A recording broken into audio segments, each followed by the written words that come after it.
You will now hear a conversation between a man and a girl. The interaction is related to booking a room as paying guests. First, you have some time to look at questions 1 to 5.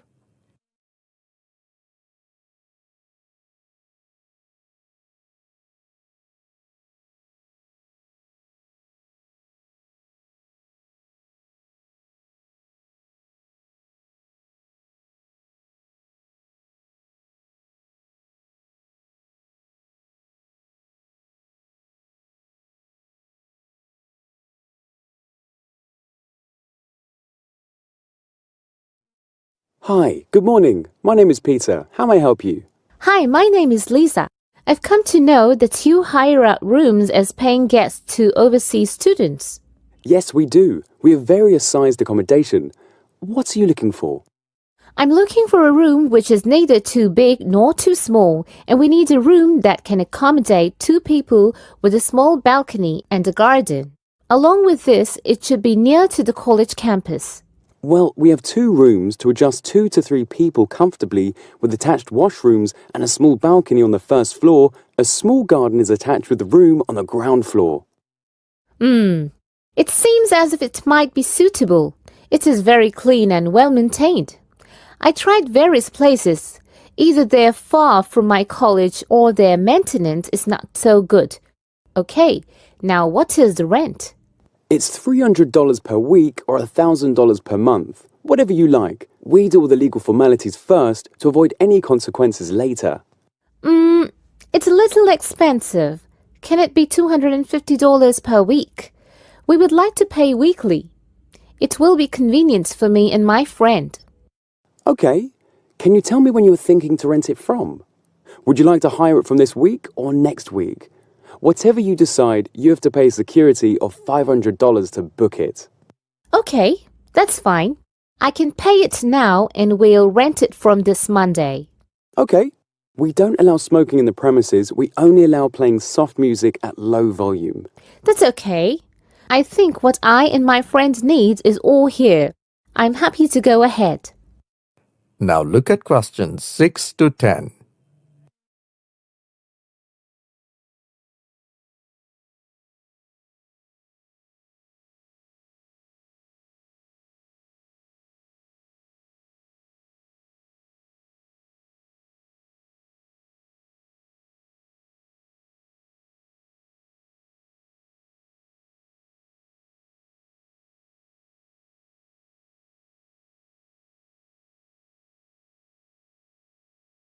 Now listen to the second half of the recording and answer questions 6 to 10.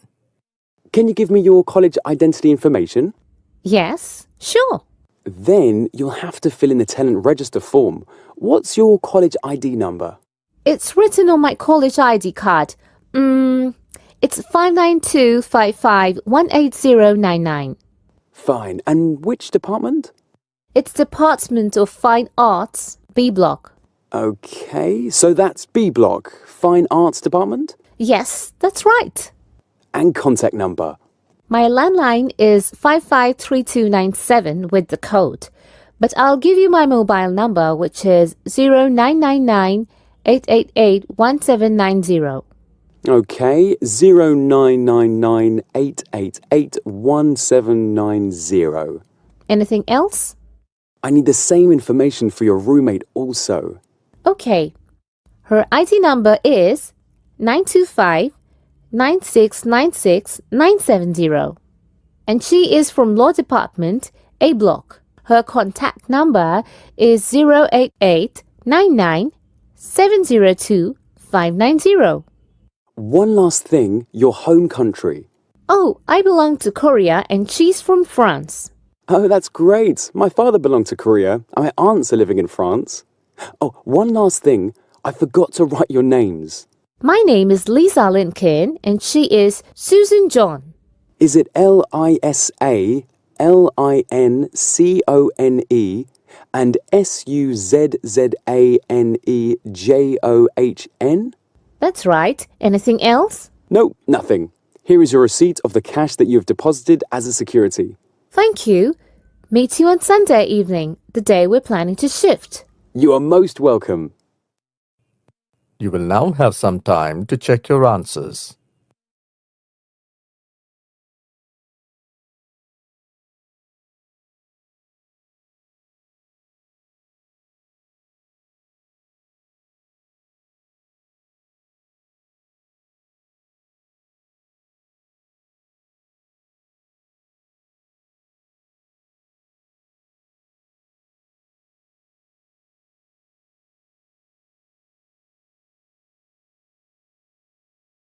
Now turns to part 2. You're going to hear about a city plan shared by a councillor with the citizens. First, look at questions 11 to 13.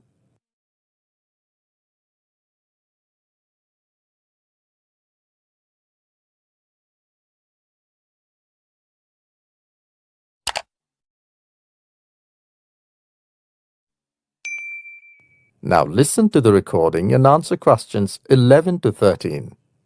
Good afternoon, ladies and gentlemen. My name is Councillor Rosie Michael, and welcome to the yearly meeting about the development of the city. The meeting is specially related to the site in the city centre, which has been lying unused for more than a decade. There has been pressure on the council to use the land to build a shopping mall. However, we have been encouraged by people to use the land for the welfare of people, as it is a central place of the city, so it should be used for the benefit of the community. And now I have the pleasure to announce that the project which has got approval is a sports centre, a park and a small library.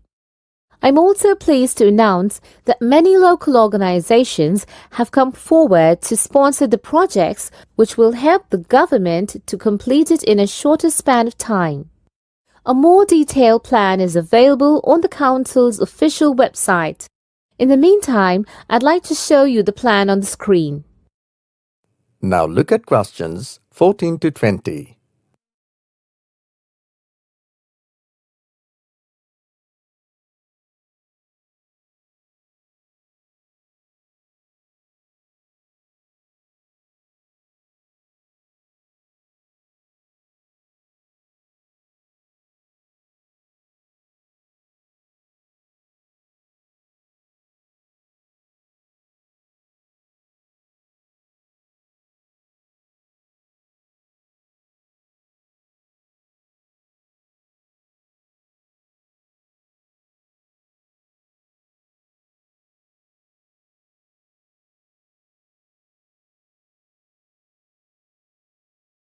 As the talk continue, answer questions 14 to 20.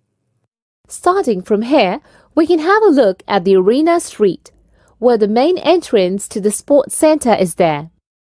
On the left side of the entrance, in the bottom left, the block is for a big hall for indoor games, open area for 2 football pitches and 2 for cricket, 4 tennis and volleyball courts.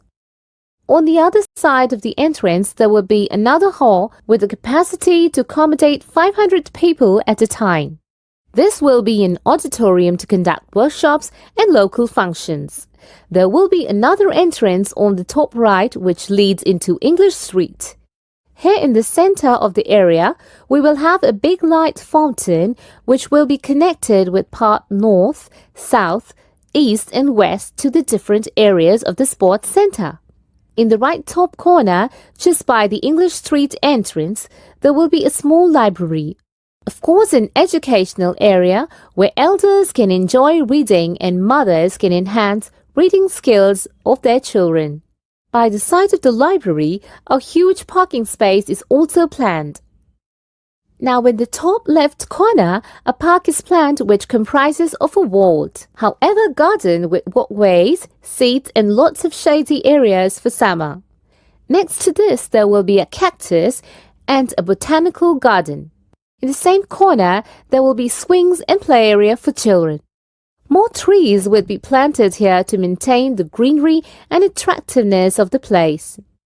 And finally, in the bottom right-hand corner, near to the auditorium, will be a cafe opening onto English Street. And now, if anyone would like to ask any questions, I and some other government officials would be happy to oblige. You will now have some time to check your answers.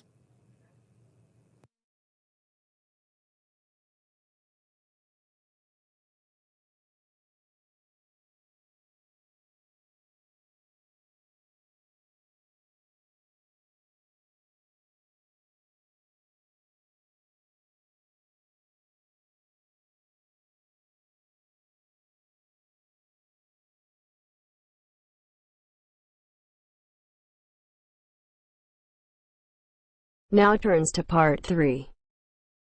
You will hear conversations between a lecturer and a student. Both of them are talking about the taste of music among students.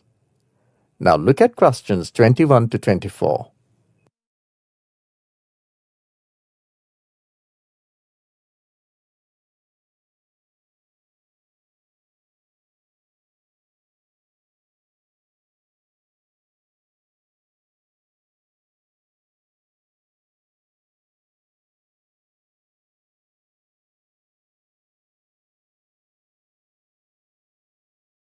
Now listen to the conversation and answer questions 21 to 24.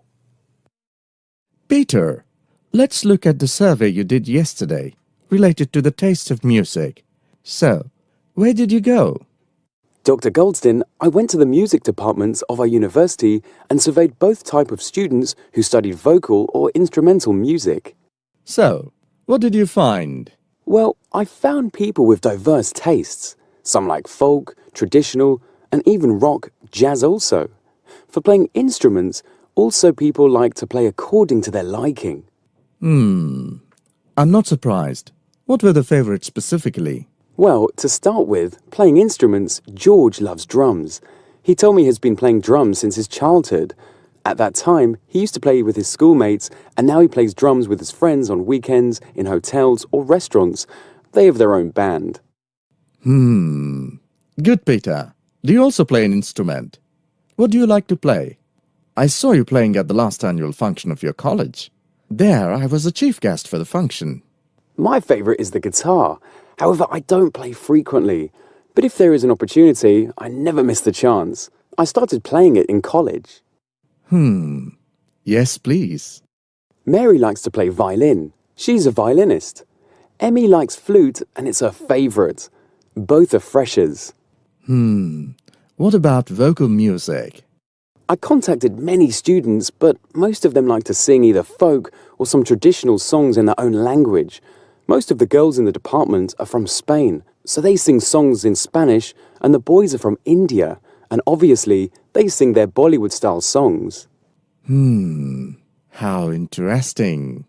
Some other students like to listen to opera and love to go see a performance. They say they like to be spectators rather than performing. Thank you, Peter. It's amazing to know about the tastes of different students learning music in our university.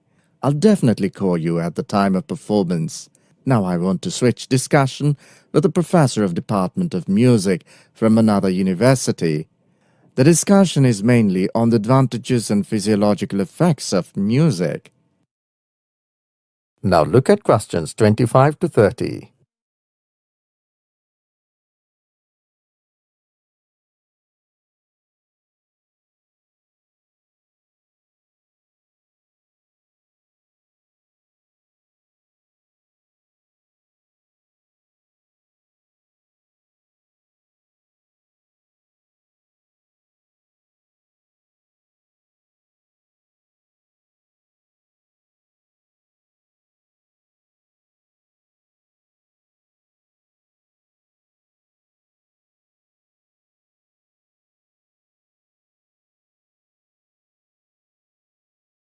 As the talk continues, answer questions 25 to 30.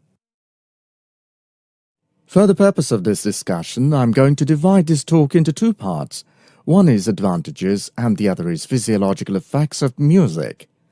Under advantages, we'll talk about music as a leisure activity and music as a career. As a physiological effect, music stimulates and calms us. In front of me is sitting Dr. Roger from Music Department of Alexandria University. Let me ask a question. How is music perceived in your department? Well, students study music more for career. Hardly any people study for leisure. The students opt for either their own musical brands or groups and start organizing live concerts, or some others become music teachers, mentors in schools, or even lectures in colleges and university. Right. So you mean to say diversified options are open to people who study music. Now, what do you say about its physiological aspect? It's great. It seems that music stimulates blood circulation, and the fast music even increases the heartbeat, blood pressure rises, and blood flows quickly into the body. This is the result of exciting music, which is beneficial. Music has another side. In case of soothing music, the body and mind feels relaxed, and there is a feeling of calmness. It helps in getting relaxed, refreshed, and rejuvenated. So people enjoy music in their own way. It's really nice to know a lot from you about music and its utility. I think this will help not only the general people, but also the students studying music. Thank you for giving time. Thank you, from my side also. You will now have some time to check your answers.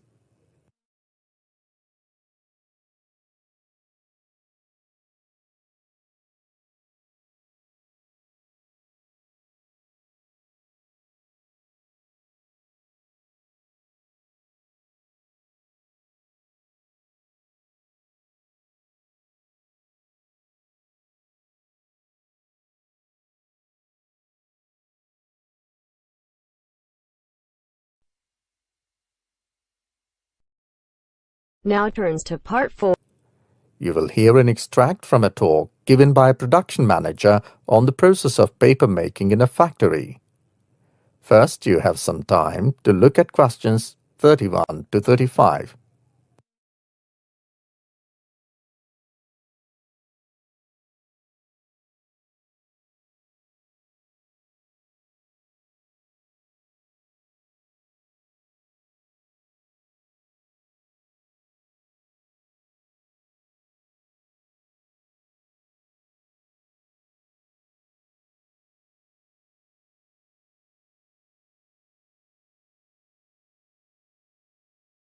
Now listen carefully and answer questions 31 to 35.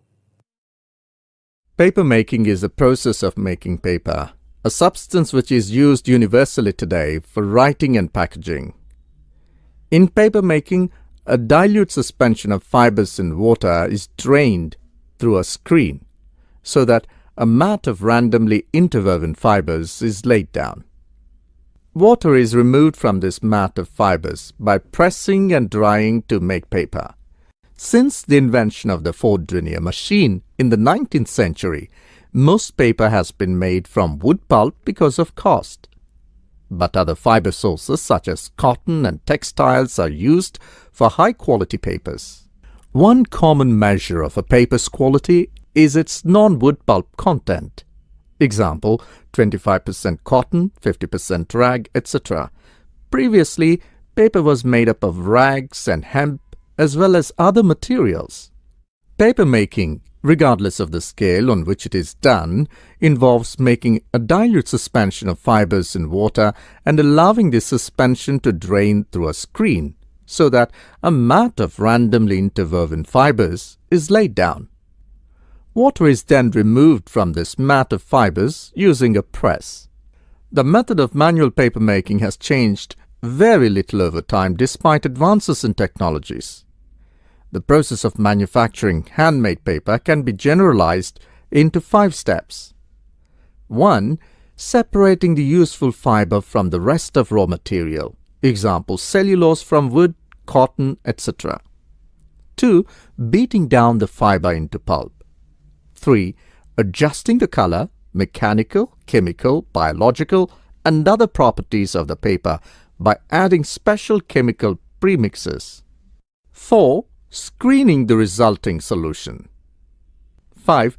Pressing and drying to get the actual paper.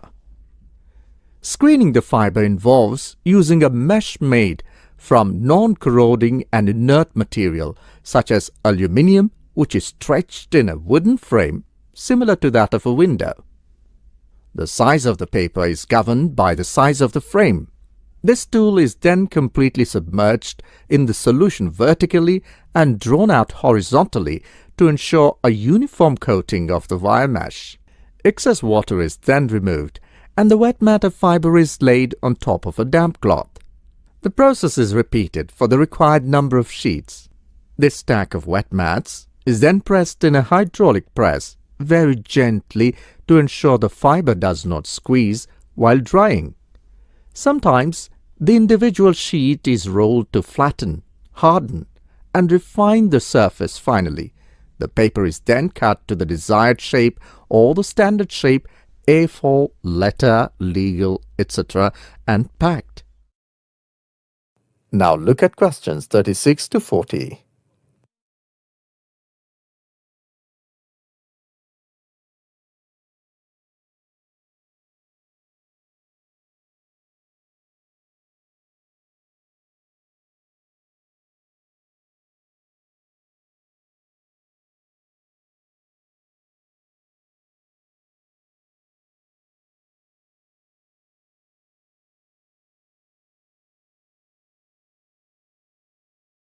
Now listen to second half of the recording and answer questions 36 to 40. The wooden frame is called a decal. The decal leaves the edges of the paper slightly regular and wavy, called decal edges, one of the indications that the paper was made by hand. Decal-edged paper is occasionally mechanically imitated today to create the impression of old-fashioned luxury. The impressions in paper caused by the wires in the screen that run sideways are called laid lines, and the impressions made usually from top to bottom by the wires holding the sideways wires together are called chain lines. Watermarks are created by weaving a design into the wires in the mold. This is essentially true of oriental made of other substances, such as bamboo. Handmade paper generally folds and tears more evenly along the laid lines.